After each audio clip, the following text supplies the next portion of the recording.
Olá, eu sou o João Vitor Swaski e hoje nós iremos apresentar sobre o pós-modernismo. O termo pós-moderno, embora possa soar como algo recente e inovador, na verdade possui uma história rica e complexa que se estende por mais de um século. As primeiras menções do termo datam do final do século XIX, com aparições em contextos artísticos e religiosos. No entanto, foi apenas no século XX que o termo começou a ser utilizado de forma mais ampla, para descrever um período histórico e um movimento cultural que se distanciava das ideias e valores do modernismo. Em sua jornada através do tempo, o pós-modernismo se manifestou de diversas maneiras em diferentes áreas do conhecimento. Na arte, por exemplo, o pós-modernismo se caracterizou por uma ruptura com as formas rígidas e busca por perfeição do modernismo, abraçando a experimentação, a fragmentação e a ironia. Já na filosofia, o pós-modernismo questionou a existência de verdades absolutas, como Friedrich Nietzsche, e a ideia de um processo linear da história, defendendo a pluralidade de perspectiva e desconstrução narrativas tradicionais. Embora o pós-modernismo tenha se originado no Ocidente, seus feitos se espalharam por todo o mundo, influenciando diversas culturas e sociedades. A globalização, a ascensão da mídia de massa e a crescente interconexão entre os povos contribuíram para a disseminação das ideias pós-modernas, que continuam a ter um impacto significativo no mundo atual. Ao longo de sua história, o pós-modernismo foi alvo de críticas e debates acalorados. Seus críticos argumentam que ele promove o relativismo, o niilismo e a fragmentação da sociedade. No entanto, os defensores do pós-modernismo veem como uma resposta necessária aos desafios do mundo contemporâneo, oferecendo novas formas de pensar sobre a realidade, a verdade e o conhecimento.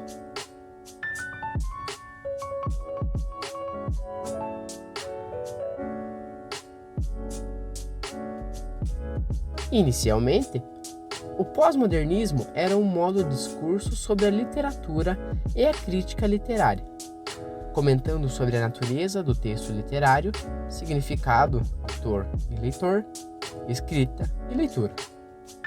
O pós-modernismo desenvolveu-se em meados do século XX em muitas disciplinas acadêmicas como um afastamento drástico das visões utópicas do modernismo, que se baseava na clareza e na simplicidade. Os modernistas queriam abrir uma janela para o novo mundo. Os princípios fundamentais do pós-modernismo eram a complexidade e a contradição. Seus objetos modernistas sugeriam a utopia, processo e perfeição mecânica, então o objeto pós-moderno parecia vir de um futuro distópico e longe de ser perfeito. Como prática crítica, o pós-modernismo emprega conceitos como hiperrealidade, simulacro, traço e diferença e rejeita princípios abstratos em favor da experiência direta.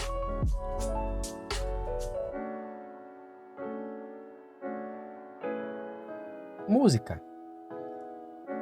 Jonathan Kramer escreveu as composições musicais de vanguarda, que alguns consideram modernistas em vez de pós-modernistas.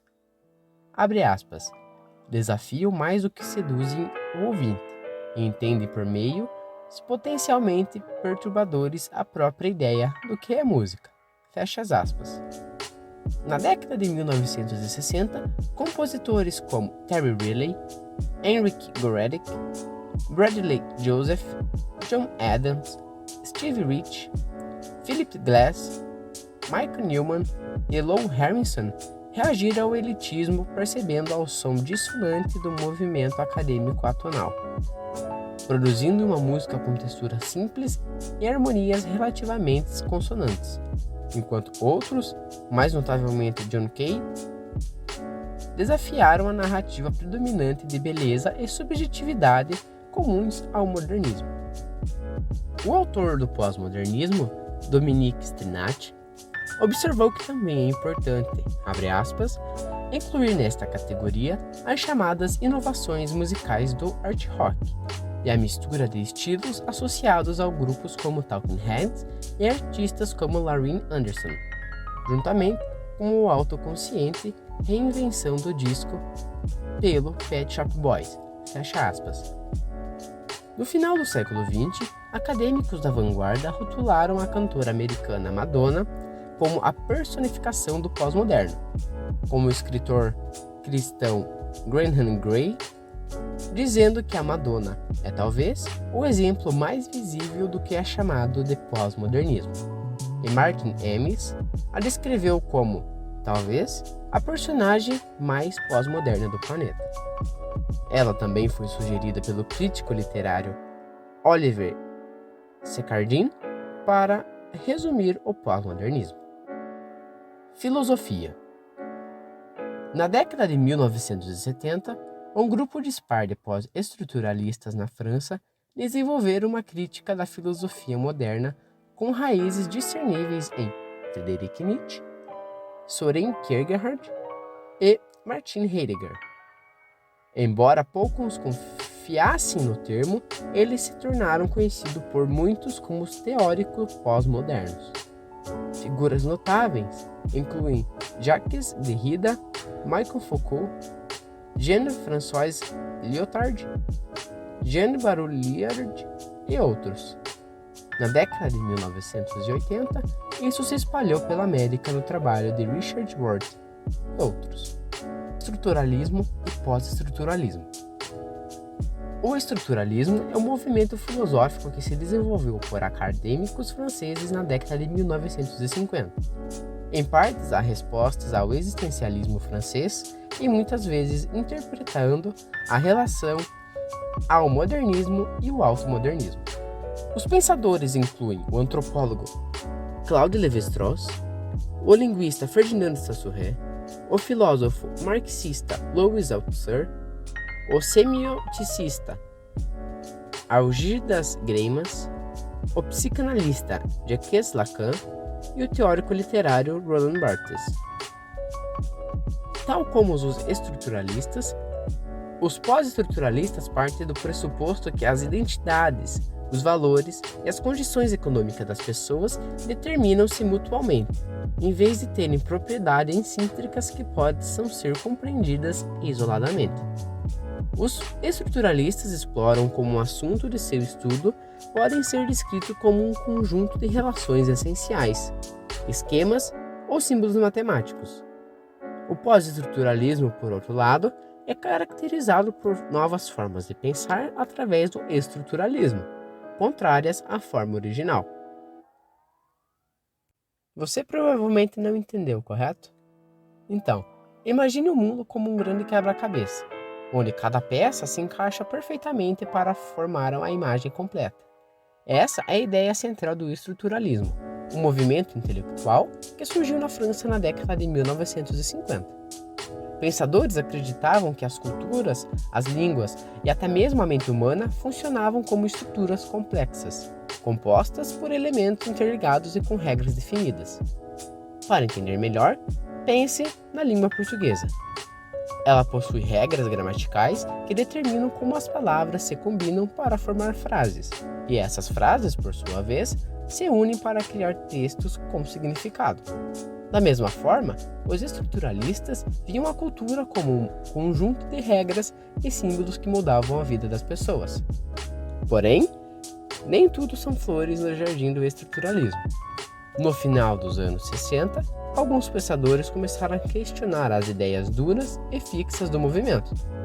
Nasceu assim o pós-estruturalismo, com nomes como Michel Foucault, Roland Barthes e Jacques Derrida. Os pós-estruturalistas concordavam com a ideia de estruturas subjacentes, mas argumentavam que essas estruturas não eram rígidas e imutáveis. Elas estavam em constante mudança, influenciadas por fatores como o contexto histórico, e cultura e o poder. Em outras palavras, para os pós-estruturalistas, o mundo era um lugar mais fluido e dinâmico, onde as identidades, os valores e as relações sociais estavam sempre em processo de construção e desconstrução. Bom dia, eu sou o Tiago.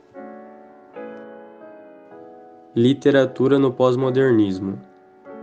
O conto de Jorge Luís Borges, Pierre Menard, autor do Quixote, é frequentemente considerado como preditor do pós-modernismo. Samuel Beckett também é considerado um precursor e influência importante.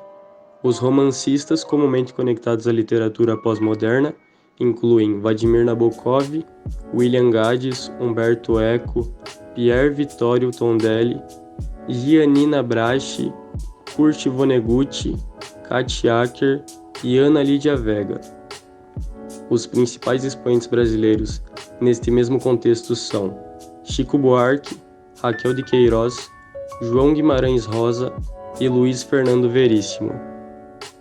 Em 1971, o estudioso árabe-americano Ihab Hassan publicou O Desmembramento de Orfeu em direção a uma literatura pós-moderna.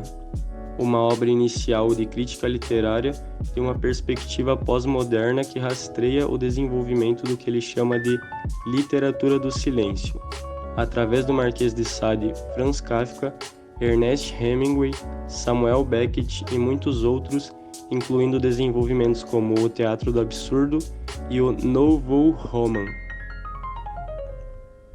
Em Ficção Pós-Modernista, Brian McHale detalha a mudança do modernismo para o pós-modernismo, argumentando que o primeiro se caracteriza por um dominante epistemológico e que as obras pós-modernas se desenvolveram a partir do modernismo e se preocupam principalmente com questões de ontologia.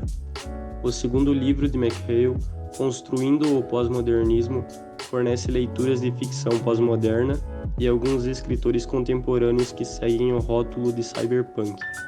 Sua obra, O que foi o pós-modernismo, segue a liderança de Raymond Federman, agora no uso do pretérito ao discutir o pós-modernismo. No Brasil, alguns chegaram a chamar de pós-modernismo a terceira geração modernista, que incluiria Guimarães Rosa, Clarice Lispector e João Cabral de Melo Neto, mas há a opinião de que ainda resta historicamente indefinida essa classificação. Arquitetura pós-moderna. No início do século XX, a arquitetura moderna despontou sob influência de nomes como Walter Gropius e Le Corbusier. Essa escola de pensamento buscava a harmonia entre forma e junção, rejeitando o ornamento frívolo, em favor de uma estética limpa e minimalista. A tecnologia de ponta da época, como aviões, carros e transatlânticos, servia como inspiração para a criação de edifícios que representassem o espírito da era. A frase "menos é mais", atribuída a Ludwig Mies van der Rohe, encapsula essa busca pela simplicidade e funcionalidade. O modernismo, apesar de seus méritos, não ficou isento de críticas. Alguns argumentavam que a busca pela perfeição e pelo minimalismo era subjetiva e que os princípios modernistas podiam ser anacrônicos em um mundo em constante mudança. A padronização e a repetição em larga escala, características da arquitetura moderna, também foram questionadas por sua falta de individualidade e impacto negativo no tecido social. A partir dos anos 70, o pós-modernismo surgiu como uma reação ao modernismo. Arquitetos como Charles Jencks propuseram uma codificação dupla, combinando técnicas modernas com elementos tradicionais para criar uma linguagem arquitetônica mais rica e significativa. O pós-modernismo buscava superar a rigidez do modernismo, abraçando a diversidade, a experimentação e a pluralidade de estilos. São características do pós-modernismo o ecletismo, com combinação de estilos e elementos de diferentes épocas e culturas, a ironia e humor, com o uso de elementos inesperados e brincadeiras com a forma para criar espaços lúdicos e irreverentes, a ornamentação, com o retorno da ornamentação, mas com um significado mais simbólico e contextualizado, o regionalismo, com valorização da identidade local e da cultura regional na arquitetura, a participação da comunidade com o envolvimento do público no processo de design e construção. As ideias do modernismo e do pós-modernismo também influenciaram o planejamento urbano. O modernismo defendia a criação de cidades eficientes e racionais, com grandes projetos como conjuntos habitacionais e avenidas largas. Já o pós-modernismo propôs uma abordagem mais flexível e inclusiva, valorizando a diversidade, a preservação histórica e a participação da comunidade na criação de espaços públicos vibrantes. Design gráfico pós-moderno.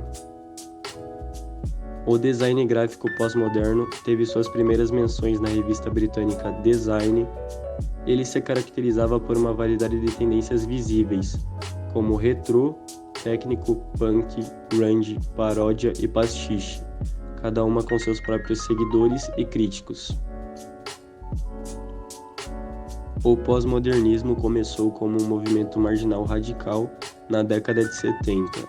Se tornou dominante nos anos 80, conhecidos como a década do designer. Nessa época, cores vibrantes, teatralidade e exagero eram marcantes, representando uma afirmação de estilo, seja em superfícies brilhantes, falsificadas ou intencionalmente desgastadas. O objetivo era combinar declarações subversivas com apelo comercial. Revistas e música desempenharam um papel fundamental na disseminação desse novo estilo pós-moderno. O trabalho de designers italianos, especialmente dos grupos Estúdio Alquimia e Memphis, ganhou destaque global através de publicações como Domus. Simultaneamente, a energia da subcultura pós-punk era transmitida por meio de videoclipes e gráficos de vanguarda, marcando a era da New Wave, onde a imagem era tudo.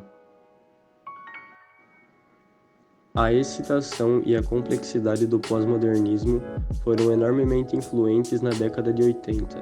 À medida que a década do designer avançava e a economia mundial crescia, o pós-modernismo tornou-se o estilo preferido de consumismo e de cultura corporativa. Em última análise, essa foi a ruína do movimento. O pós-modernismo ruiu sob o peso do seu próprio sucesso, juntamente com a autoestima que o acompanhava. No entanto, no século XXI, ainda sentimos os seus efeitos. Deu-nos uma nova forma de ver o mundo que existe hoje e um estilo que está ressurgindo.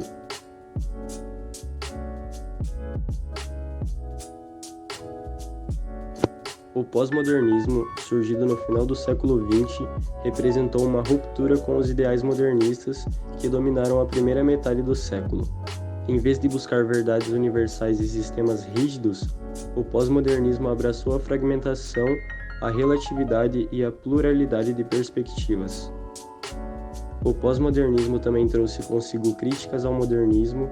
A ênfase na racionalidade e na eficiência do modernismo foi questionada por sua falta de atenção à individualidade, à diversidade cultural e ao impacto ambiental. O pós-modernismo propôs uma abordagem mais holística e inclusiva, valorizando a participação da comunidade, a preservação histórica e a criação de espaços públicos vibrantes. Embora influente, o pós-modernismo gerou debates. Alguns argumentam que sua ênfase na relatividade e fragmentação pode levar ao niilismo e à falta de compromisso social. Outros criticam a apropriação de elementos culturais por artistas e intelectuais pós-modernos sem um reconhecimento adequado de suas origens e significado. Apesar das críticas, o legado do pós-modernismo é inegável. Ele nos ensinou a questionar as certezas, a valorizar a diversidade e a buscar novas formas de pensar e agir. As ideias pós-modernas continuam a influenciar o mundo atual, inspirando artistas, pensadores e ativistas a desafiar o status e construir um futuro mais justo.